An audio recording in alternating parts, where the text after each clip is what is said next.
Alright, y'all. I wanted to take a video real quick installing the PRL rear strut tower brace. I have not found any good videos on it on YouTube or anything. I saw one guy with a Type R who had put the bar in and pretty much just cut an X in their carpet panel and folded it out of the way, and all this was wrinkled and looked like crap. You can trim it where it just barely fits, goes back like OEM, you wouldn't see it. The other video I saw, because the Type R video didn't show any part of the install, and if anybody's bought this part, at least where I got it from, I didn't get any instructions. It's pretty self-explanatory. It's get to the 4 bolts that hold in your rear seat latches, take them out, put the bars in, put the hinge back on, the latch back on, tighten it up, get it to line up, and you're done. But to get to all of that, the other video I saw was Mike from Axion, which is the company that I got my bar from. The problem with his was, his car, when he started the video, effectively was like this, with the seat gone. So it was just these rear interior panels and the panel that goes right here. But he did not have the floor pan in, he did not have the seats in. So, to get to these, so you can actually install this brace for the bar, you have to, in the correct order of operations, your hard board that lays where your spare tire goes, I've got mine out so I can get over in the car and work on this. There are your tie down latches up in here. You can see right here both of these holes are threaded. You pop the latch up like so, and there's a Phillips head screw under it. These come out, the whole hardboard will pop right out of the car. Just take it out, set it off to the side. Next, you pull off this panel back here.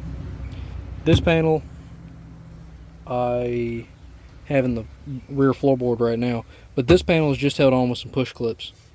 Get it on the end, pop it up, comes right off. The side panels, take your sunshade off of this side. Right here, there's a little cover. It's a pain to get off. Couldn't tell you how to do it besides take a pry tool, and eventually you'll get it off. It goes front to back, if that helps. It does not have an up and down clip. It hooks in one side and clips in the front, or the back, either way. I'm not sure which way it goes from the factory. Same thing with this side. Pop the little cover off, take it off. Pull your interior light, pop it out, pull it where you can get to this connector, push this down, pull the connector out, and it'll come out the same as the driver's side. Once you get those out, the carpet goes back around behind this hook. You can pry this up enough to get it around here and pull it out. So all you need for all of this is Phillips head screw for up there, and then the ones that are in the top of these rear panels.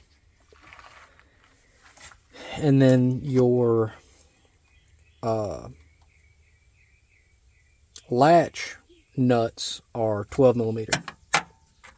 The nuts that go back on this latch that you'll use to hold down the latch and your mounting bar for the strut bar. And then the actual bolts that come from PRL to hold the bar together is a 13 millimeter nut, and I'm not quite sure what size this 8 millimeter, 6 millimeter, excuse me, 6 millimeter Allen key.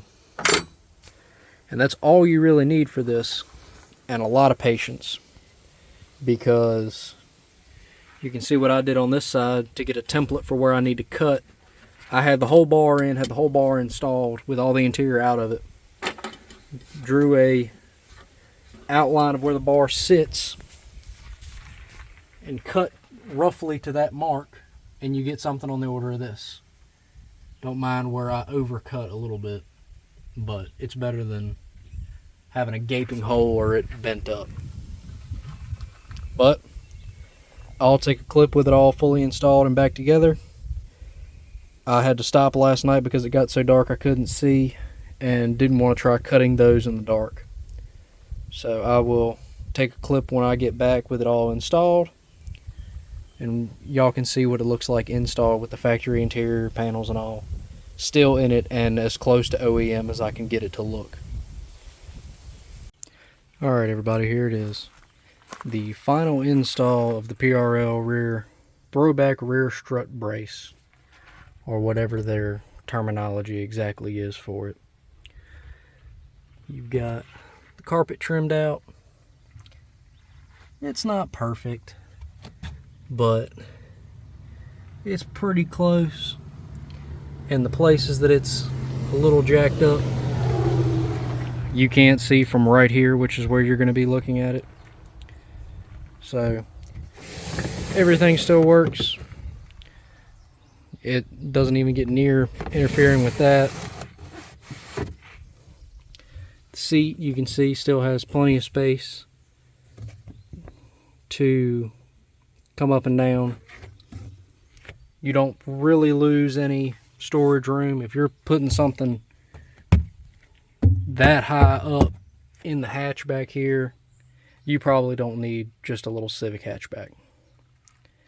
All in all, I spent hour and a half on it last night, and I've been working on it since, I would say, roughly 12:30 today, and it's currently 2:45. So maybe 3-4 hours total. If you're taking your time real slow with it, you might can get it done in 2.5 if you're really burning through it and you've got an extra set of hands helping you. But again, once you pull out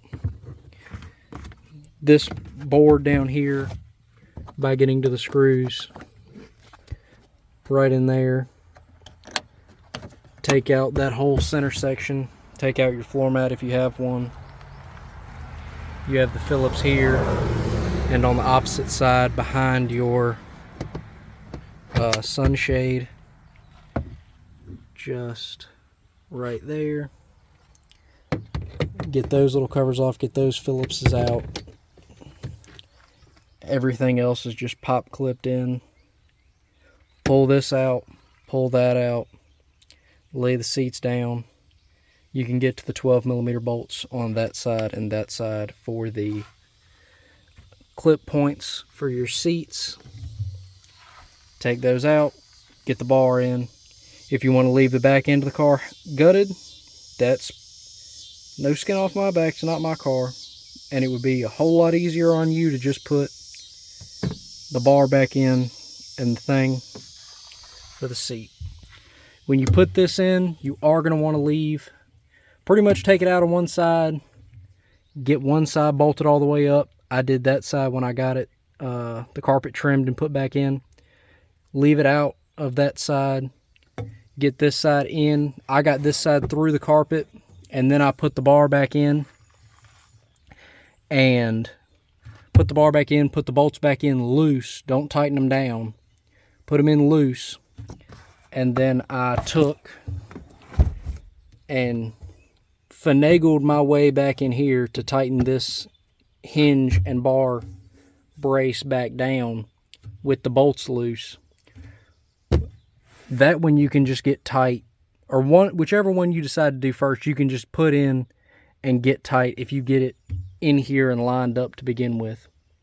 What I did was, in the previous clip you saw, I got the bar in with the interior gutted, took a Sharpie and drew around the outline of the bar for a rough estimate of where it was going to lay. And then I knew on the first side I did, which was over there, I could just line it up, get it back in, and line it up with the Sharpie mark to have it close to right when it come across to here. You get this one in with the nuts on it loose, then put the bolts back in loose with the bar all the way across. This will fall into place. This will be the only thing that's still kind of loose, but there's only really one way this can go. I haven't had any issue with this lining up.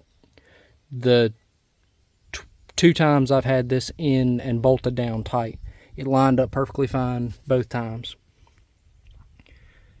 Once you get that tight and this carpet over it, well, get the carpet over it, get it tight, you can tighten these down and put everything back together. All in all, it was not a terrible install. It's just not, you have to be tedious and slow going with it. It's not a quick install by any means, especially if you want to do this and leave your factory interior panels in place and just trim them nicely for the bar to fit. If you want to gut the rear interior and just throw it in there behind the seats and have full interior from the back seats forward, that's your prerogative, and it would be maybe an hour install, because just rip all these panels out, throw them off in the corner of your garage, take out two 12 millimeters, take one of the bolt sets out of one side, lay the bar up in there, get the other end on it, tighten the bolts down, and you're done. But this is my install of the PRL rear strut tower bar. Hopefully this helps somebody that's looked at this, that may have looked at the same 3 videos that I found that weren't of much help to do with somebody with trying to keep a full interior. Like I said, the Type R that I saw, this was all folded up and the carpet was all wrinkled where they had cut it and just folded it back in.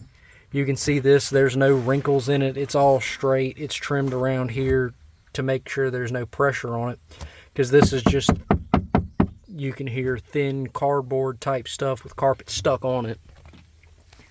Mike from Axion, which is where I ordered this bar from, Axion Industries, their drag car 11th gen has one of these bars in it, but he had already taken the bottom panel out. There was no explanation for that, at least in the video that I saw, and these panels he just pulled out and took aside because he was gutting it to make it a race car, which is perfectly fine. But I daily drive this. I want to keep all my interior in it. And the PRL video where they announced this, there's no instruction for it or anything. It's just, hey, we decided to make a rear strut tower bar for the 11th gen. But thank y'all for watching this video, and hopefully I'll be back with something sometime. I never really got a good sound clip with the Remark exhaust, even though I've driven it for probably the better part of a month and a half now, give or take. This dent was like this in shipping, and I've just never had a chance to get it out for anybody curious. But thanks for watching the video, and y'all have a good one.